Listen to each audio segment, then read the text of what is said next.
Hi, everyone. Welcome to the Mountain Patron Advisory Meeting. I'm Katherin McKinnon, the Volunteer and Membership Coordinator for the Mount Shasta Bioregional Ecology Center. These meetings are held quarterly as we want to give you deeper insight into our strategies and projections of our programs that you're helping to fund.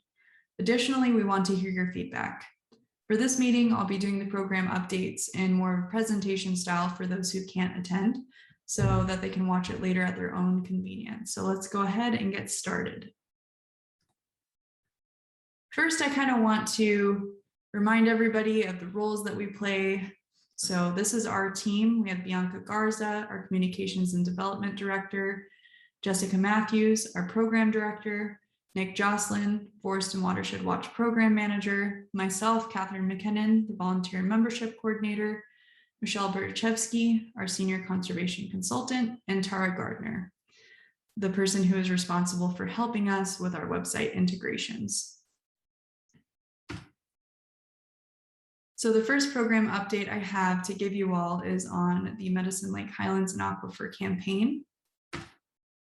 So here's a photo of Medicine Lake with Glass Mountain in the foreground and Mount Shasta in the distance. This quarter, we brought the message to protect Medicine Lake Highlands and Mount Shasta into new forums. The California Natural Resources Agency held several workshops associated with the 30 by 30 campaign.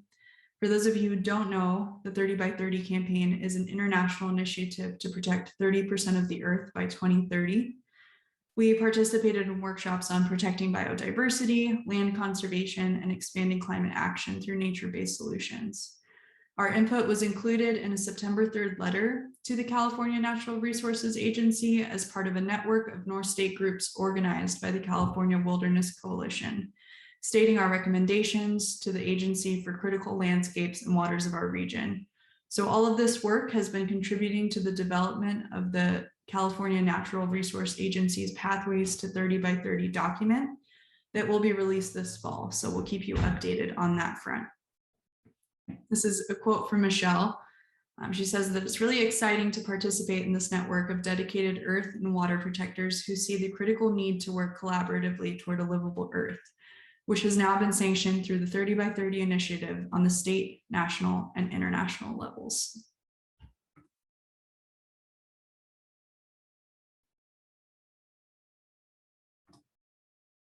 On the legal front, with Medicine Lake Highlands, we continue to work with Stanford Environmental Law Clinic and our regional coalition partners that include the Pitt River Tribe, Native Coalition for Medicine Lake Highlands Defense, Medicine Lake Citizens for Quality Environment, and the Mount Shasta Bioregional Ecology Center.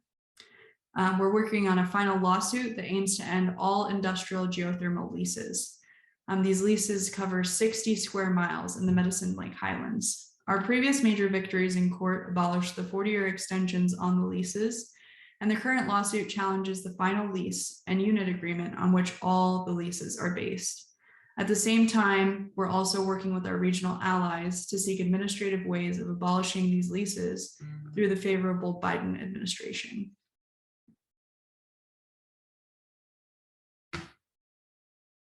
Our next program update pertains to our community fire resiliency program.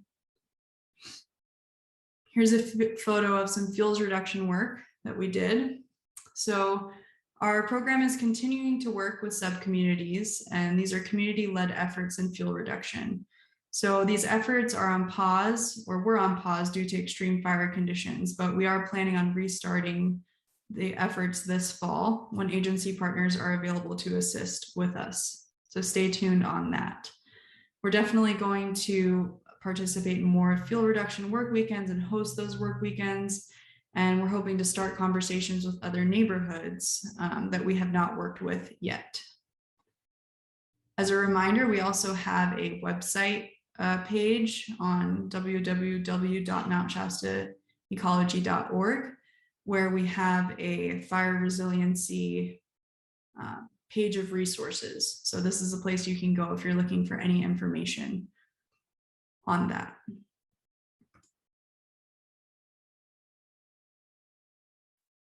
So on September 25th, which was this past Saturday, we held a firescaping and home hardening presentation. Presenters included Giselle from the Siskiyou County, and the Mount Shasta Fire Safe Councils, and Julie Titus, Wildland Fuel Specialist, as well as Corey Burns with the Mount Shasta Fire Department.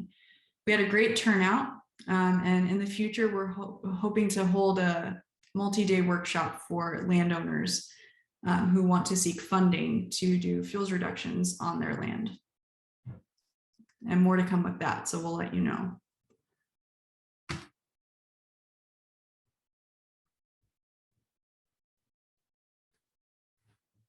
Along with our fire resiliency program, the Ecology Center continues to work with the Shasta Valley RCD, which is the Scott River Watershed Council, Quartz Valley Indian Reservation, and the Mid-Klamath Watershed Council to develop the Siskiyou Prescribed Burn Association. The mission of the Siskiyou PBA is to engage landowners, tribes, and local organizations and agencies to work together to safely conduct burns in the interest of restoring historic roles of fire, using fire as a management tool, and reducing wildfire hazard to our communities and watersheds throughout the diverse, fire-adapted landscapes of Siskiyou County. Successful burns have already occurred, with more to come, so we'll keep you updated on that.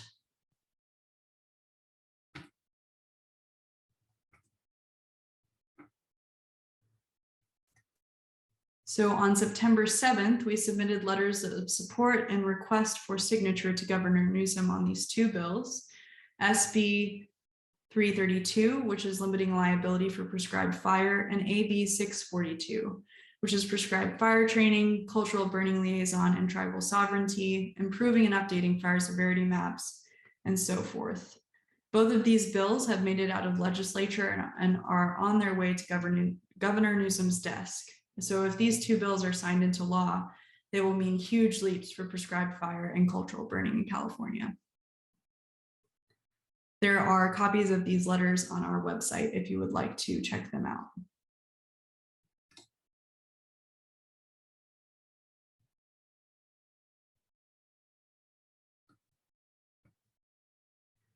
So this is a screenshot of the Alert Wildfire website with the Shasta and Modoc, California cameras. So this picture is one of the many cameras we can utilize. We are currently beginning preliminary outreach to gauge local interest in starting a wildfire watch, which would be similar to Wildcat Watch in the Bay Area. I'll post a link to that group in the description of this video. So we'll be posting in and on local social media and other platforms to see if there's an interest and to see what a possible volunteer base would look like. In a nutshell, it would be a group of neighborhood volunteers whose goal is to provide early detection of wildfire in Siskiyou County during most risky periods, like red flag warnings, nighttime, and so on. By monitoring the alert wildfire cameras in the region, we may be able to detect these fires early on. So we'll keep you updated on that as well.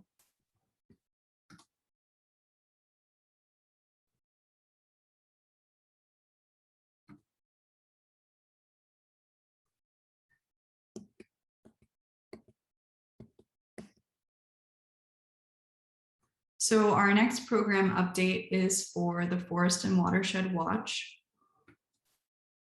So water curtailment began on the 10th of September for the Shasta River, and flows immediately increased. Fish are being counted going upstream as we speak, and we will be sure to update you more on the count of the fish. This is very exciting news for the Shasta River.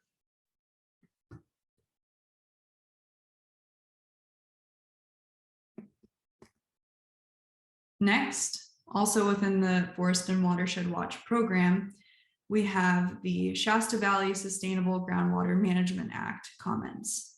So just a few bullet points. These plans are state required to develop groundwater sustainability plans for every basin in the state. Siskiyou County has 3 basins, Scott, Butte, and Shasta Valleys.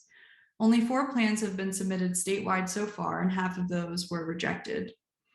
So these plans have been several years in the making. They were crafted by a team of consultants, lots of high-level scientists, local stakeholders like major irrigation districts, ranchers, and members of the public. So they will look over the comments before making last changes, and then the county submits the plan to the State Department of Water Resources for approval or denial. These plans are somewhat problematic in their nature, and sometimes they push out decision making into 5-year increments, with 2042 being one of the first long-range reassessments. Some critiques of these plans are that they generally will not do enough to change the trajectory of agriculture's over-reliance on groundwater pumping, and they somewhat shield agriculture by setting action levels that require 2 consecutive years of missed targets before advising. So really, this is a tool for advising, not necessarily for enforcement of what appropriate groundwater use might be. So those are some of the main critiques for that plan, and those were submitted to me by Nick Jocelyn. Next, we have safe harbor agreements. So these agreements held up at the state level. This is a federal program to shield ranching activities, and this is the concept that ranchers can make small concessions in their practices or changes in their ranch irrigation systems and thus be shielded from being blamed for the decline of salmon in the river. So we are continuing pressure on California Fish and Game to deny consistency determination, and continued pressure on the funding mechanisms to prevent funding of work that does not yield water for fish. So we are staying involved with this, and Nick Jocelyn is very active in these issues. And so we'll give you more updates soon.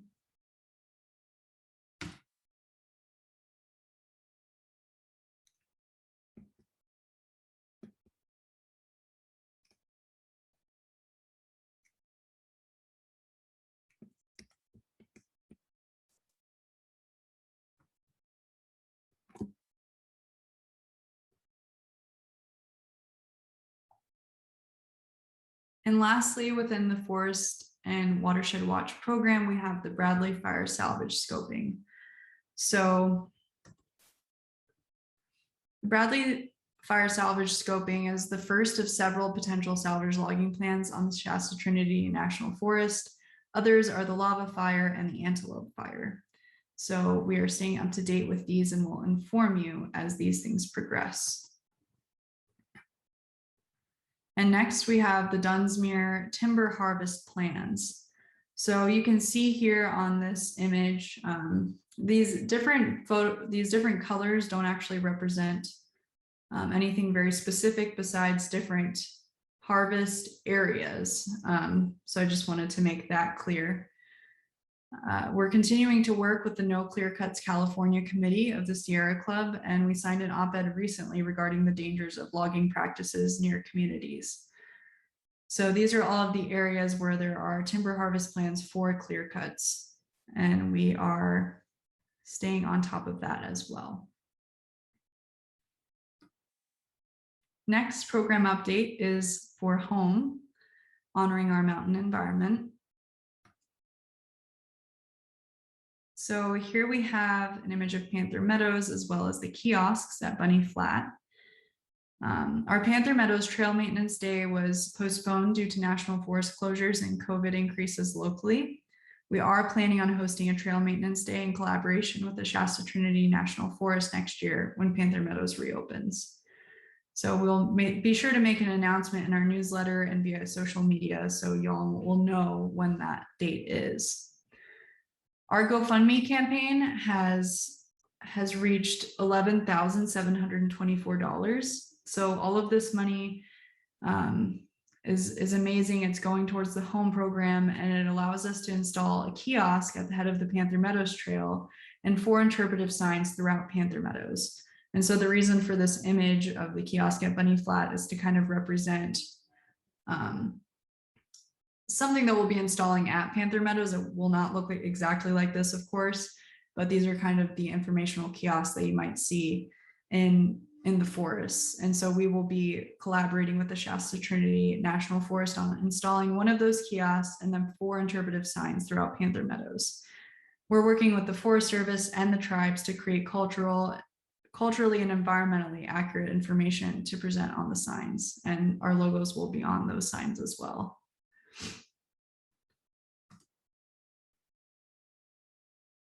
So next are Trailhead Host and Wilderness Solitude Monitoring projects, part of the home program. Our volunteer efforts were very successful in the earlier season. Unfortunately, the high heat and smoke this summer, along with the national forest closures, made it difficult for our volunteers to be out as much as they had hoped. Currently, we're in the process of trying to find more trailhead hosts to come on board, and we have 2 wilderness solitude monitors, and of course are always hoping to gain more. So we'll be continuing to do outreach and definitely letting people know that we're looking for more volunteers. And we're very thankful to our volunteers who have contributed their time and their interest so far. A couple of volunteer opportunities that we have coming up. One is in collaboration with the Klamath National Forest. We'll be pulling rosettes before they become mature on the Siskiyou Crest. This will take place on October 11th, and more details will be coming soon. I'll make sure to post it on the website and post to Patreon so that you all know when and where that's happening and how you can sign up. The next event will be a Nay Springs cleanup. This is an event that we had planned earlier on in the season, but due to the National Forest closure, we had to cancel. So we're very excited to be able to host this cleanup, and that will be on October 17th.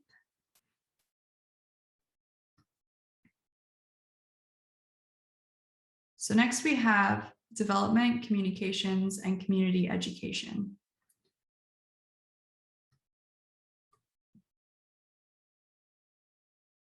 So we have been, since the beginning of the year, working on website and systems integrations. All of these logos that you see here are applications that we use in order to help our organization run more smoothly, to have accurate data, and to be able to work with the public in a very engaging and meaningful way. So last quarter, we essentially completed all of these integrations.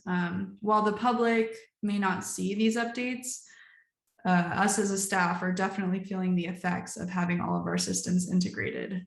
This basically means that all of the information that we source from our website comes directly into an application, Salesforce, that holds all of the information. And so we don't have to worry about missing data on spreadsheets or sign up forms. Now it's just as easy as people going to the website and being able to sign up for an event. And we receive an email letting us know that a participant has registered.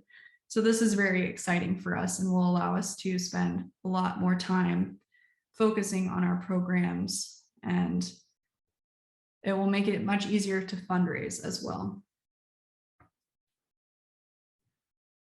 These are some photos of community outreach. We were tabling this last quarter throughout Siskiyou County. The picture in the lower left corner is at the Wairika Farmers Market. The top left is at the Mount Shasta Farmers Market, and the right is outside of Berryvale in Mount Shasta. So our goal with these tabling efforts were to spread awareness to locals and visitors about our programs, give best stewardship practices, and garner support, volunteers, members, and the like. So I was at all of these tabling events, and it was really great to be able to connect with folks who maybe we normally wouldn't have connected with on platforms like social media, or maybe through the communities that we've touched already. So this was a very productive way to engage with the public. And it was so wonderful to be able to tell people about all of the work that we do. Next, we have our webinar series that I have been coordinating. These include all 4 that are on the left here: Why Native Plants Matter with Leslie Tift, Glyphosate, Impact on Soil and Health. That was with Dr. Shane Honglu and Bob Straight, which are in the image there. Shasta River Water Rights and Drought with Nick Jocelyn, our Forest and Watershed Watch Program Manager, and National Forest Management Plan Revision, how you can get involved with Ryan Henson, who is the Senior Policy Director of the California Wilderness Coalition. So all of these recordings are available on our YouTube channel if you want to check them out there. And you should be on the lookout for one that will be coming out mid-October. And I look forward to you all seeing that. In addition to these webinars, we've also completed the first of 2 short films on inclusivity within the environmental movement. The first film is not yet published, but definitely keep an eye out for that soon.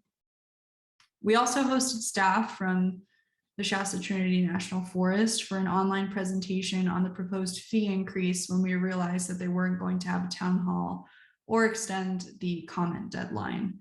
So that is also available on YouTube and on our website.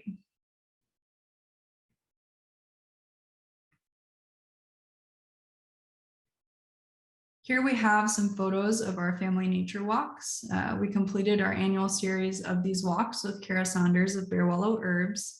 Kara is an herbalist, and at these walks, she informed our participants about some of the medicinal properties of these herbs, as well as how they can be cures for common ailments, and which ones are natives, which ones are invasive, and so forth.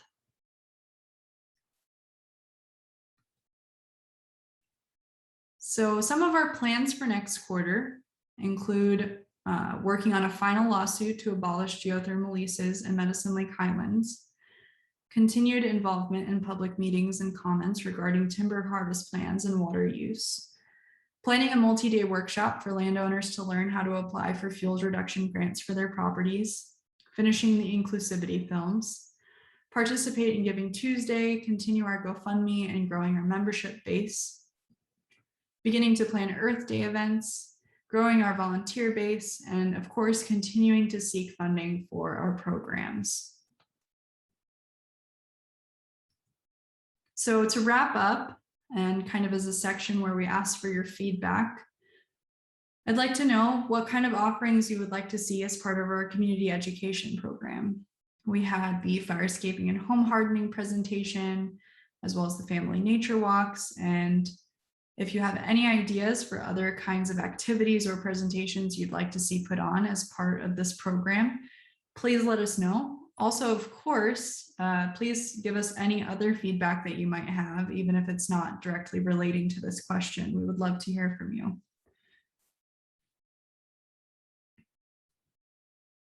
And lastly, there's a survey that I'm going to link in the description of this video. We would really love it if you could fill it out. It's related to attending in-person events, which will help inform us on how to move forward as we continue to navigate with community safety as our top priority.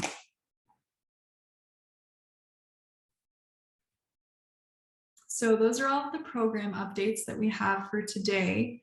I really hope that you enjoyed that presentation and that you felt well informed throughout it.